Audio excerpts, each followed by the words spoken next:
السلام علیکم ورحمۃ اللہ وبرکاتہ۔ بسم اللہ الرحمن الرحیم۔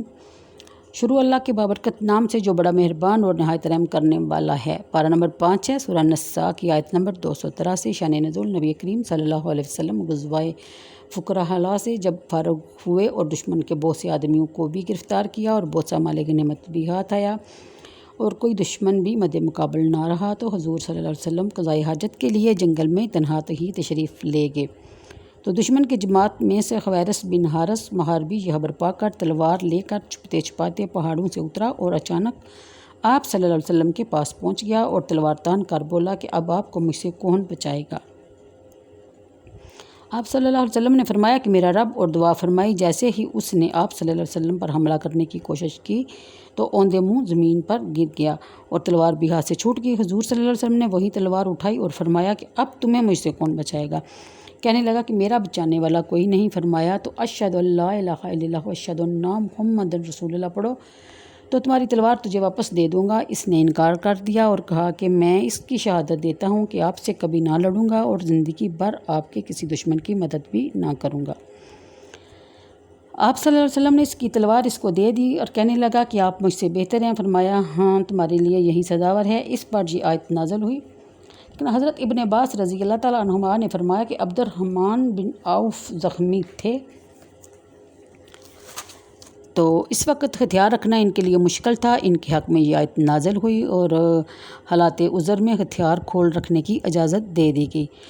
آیت نمبر 285، یعنی ذکر الہی کی ہر حال میں مداومت کیا کرو اور کسی حال میں ذکر سے غافل نہ ہونا۔ حضرت ابن عباس رضی اللہ تعالیٰ عنہما نے فرمایا کہ ہر فرض کی ایک حد معین فرمائی گئی، پر ذکر کی کوئی حد مقرر نہ کی گئی، اور فرمایا کہ ذکر کیا کرو چلتے پھرتے، اٹھتے بیٹھتے، لیٹے، کروٹ بدلتے، رات کی تاریکی میں، دن کی روشنی میں، تری ہو یا خشکی، سفر میں ہو یا گھر میں، غم میں ہو یا خوشی میں، بیماری ہو یا تندرستی، ہر حال میں ہر وقت ذکر کرتے رہا کرو، یعنی کچھ نہ کچھ پڑھتے رہا کرو۔ مسئلہ اس سے نمازوں کے بعد بغیر فعل کے کلمہ توحید پڑھنے پر استدلال کیا جاتا ہے، جیسا کہ مشاہ کی عادت ہے، اور احادیث صحیحہ سے بھی یہ بات ثابت ہوتی ہے کہ ذکر میں تسبیح، تمجید، تحلیل، تکبیر و ثناء اور دعا سب شامل ہیں،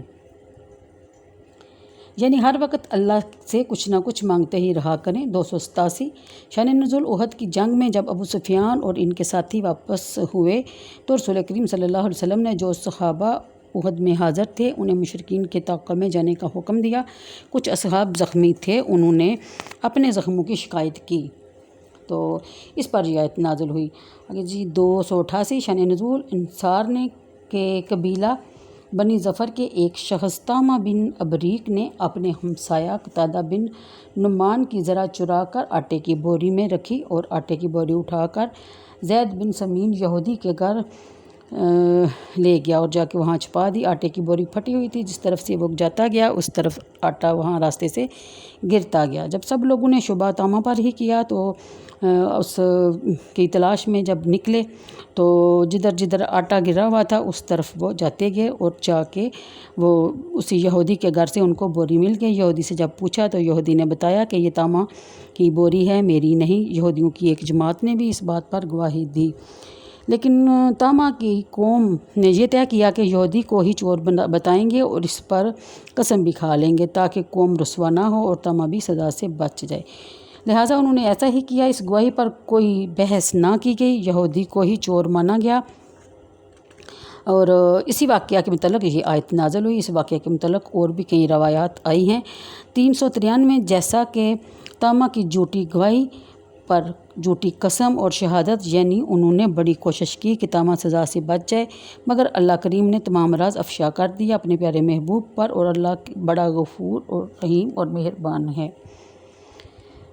وہ کسی کا وبال کسی پر نہیں ڈالتا، یعنی ایک نہ ایک دن جھوٹ سچ سب سامنے آ ہی جاتا ہے، چاہے کتنا ہی دبا دیا جائے۔ آیت نمبر 301، اس سے ثابت ہوتا ہے کہ اللہ تعالیٰ اپنے محبوب کو کائنات کے سارے علوم عطا فرمائے اور کتاب حکمت کے اسرار اور حقائق پر بھی مطلع کیا۔ آیت نمبر 304، یہ آیت دلیل ہے کہ اس کی کہ اجماع حجت ہے، اس کی مخالفت جائز نہیں، جیسا کہ کتاب و سنت کی مخالفت جائز نہیں، اور اس سے ثابت ہوتا ہے کہ طریق مسلمین ہی صراط مستقیم پر ہے۔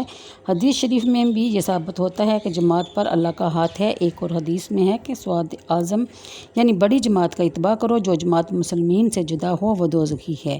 اس سے یہ بات بھی واضح ہے کہ حق مذہب صرف اہل سنت و جماعت ہے۔ 305 شان نزول حضرت ابن عباس رضی اللہ تعالیٰ عنہما کا قول ہے کہ یہ آیت ایک کہن سالی عربی کے حق میں نازل فرمائی گئی، جس نے آپ صلی اللہ علیہ وسلم کی خدمت اقدس میں حاضر ہو کر عرض کیا کہ اے اللہ کے نبی، میں بوڑھا ہوں اور گناہوں میں غرق ہوں، لیکن جب سے اللہ پر ایمان لایا ہوں میں نے کبھی شرک نہیں کیا اور گناہوں سے بچنے کی پوری کوشش کی، اور ایک پل بھی یہ گمان نہیں کیا کہ اللہ مجھے نہیں دیکھ رہا، لیکن میں اپنے پچھلے گناہوں سے شرمندہ ہوں، تائب ہوں، مغفرت چاہتا ہوں، اللہ کے ہاں میرا کیا حال ہوگا۔ اس پر یہ آیت نازل ہوئی کہ اگر کوئی سچے دل سے توبہ کرے تو اللہ کریم اس کی توبہ قبول فرماتا ہے، بشرطے کہ وہ کفر پر نہ مرے، یعنی مرنے سے پہلے سچے دل سے توبہ کر لے، اپنے پچھلے گناہوں پر نادم ہو اور اللہ کریم کے سامنے نادم ہو کر معافی مانگے۔ لیکن یاد رکھیں کہ اللہ کریم نے اپنے حقوق تو معاف کر ہی دینے ہیں، مگر بندوں کے ساتھ کی گئی زیادتی اس نے اپنے بندوں پر ہی چھوڑ رکھی ہے، یعنی اگر بندہ اپنے حقوق دوسروں کو معاف کر دے تو اللہ خوش ہوتا ہے، کیونکہ معاف کرنا اللہ کی صفتوں میں شامل ہے۔ تو آج کے لیے اتنا ہی، مجھے دیجیے اجازت۔ ویڈیو اگر پسند آئے تو لائک اور شیئر کر دیا کریں، اور دعاؤں میں ایک دوسرے کو یاد رکھا کریں۔ اوکے جی، اللہ حافظ۔